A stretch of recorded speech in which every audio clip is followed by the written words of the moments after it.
اعوذ باللہ من الشیطان الرجیم بسم اللہ الرحمن الرحیم وَإِذَا مَرِضْتُ فَهُوَ يَشْفِينِ وَصِحَّتِكَ قَبْلَ سُقْمِكَ صدق اللہ العظیم۔ اللہ تعالیٰ کے ارشاد گرامی ہے قرآن پاک میں سورہ شعراء آیت نمبر 80،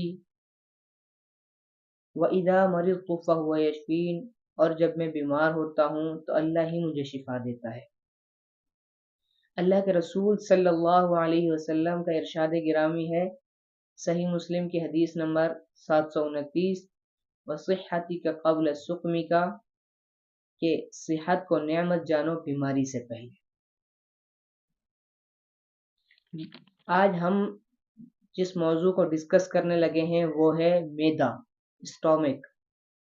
معدہ یہ مشک کی شکل کے ایک انسانی جسم کا عضو ہے جس میں کھائی ہوئی غذا ہضم ہوتی ہے اور حلق کے ذریعے منہ کے سوراخ میں پہنچ جاتی ہے۔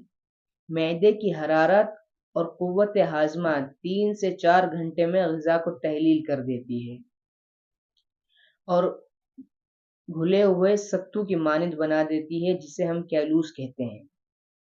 غذا کبھی بھی پیٹ بھر کر نہیں کھانی چاہیے، بلکہ چند لقموں کی بھوک باقی ہو تو کھانا چھوڑ دینا چاہیے۔ اسی طرح کھانا کھانے کے فوراً بعد سو جانا یہ 1000 طرح کی بیماریاں پیدا کرنے کا سبب بنتا ہے۔ معدے کی تکالیف میں عموماً ورم معدہ، نظام ہضم کی خرابی، پیٹ میں ریاح، گیس، یہ سب معدے کی عمومی امراض ہیں۔ سب سے پہلے ہم ورم معدہ کو ڈسکس کریں گے۔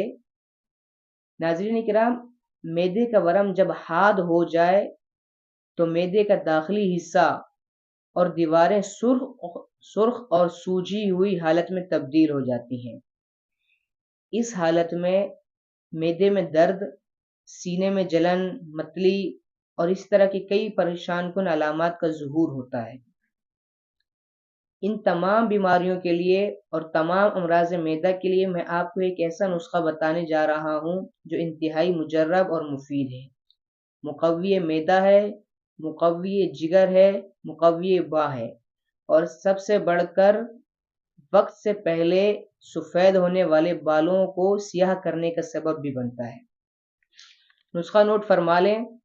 اسارون 10 گرام، چرائتا شیریں 10 گرام، فلفل دراز 10 گرام، فلفل سیاہ 10 گرام، دار چینی 10 گرام، حب الاس 10 گرام، الائچی خرد 10 گرام، قلنجا 10 گرام، عود بلسا 10 گرام، قرنفل سیاہ 10 گرام، خست شیریں 10 گرام، زعفران یہ بھی 10 گرام، زنجبیل 10 گرام، تج قلمی 10 گرام اور مستگی رومی 25 گرام۔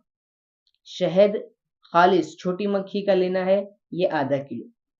زعفران اور مستگی رومی کے علاوہ تمام اجزاء کو گرائنڈر میں ڈال کر پیس لیں، بالکل باریک اس کا سفوف لے لیں اور اس کو چھان لیں۔ اس کے بعد زعفران کو اور کے غلاب میں کھرل کر لیں اور مستگی رومی کو دیسی گھی میں فرائی کر لیں۔ ان تمام اجزاء کو ایک ساتھ مکس کر کے ½ کلو جو ہم نے شہد لیا تھا چھوٹی مکھی کا خالص، اسے ہم اس میں شامل کر لیں۔ یہ ہمارا جوارش بن جائے گا۔ ½ چمچ صبح، ½ چمچ شام، یہ نیم گرم دودھ سے ہم نے لینا ہے۔ انشاءاللہ معدے کے تمام امراض کے لیے یہ مجرب اور مفید ترین نسخہ ہے۔ دعا ہے کہ اللہ تعالی اس نسخے کو تمام امت مسلمہ کے لیے مفید بنائے۔ آمین ثم آمین۔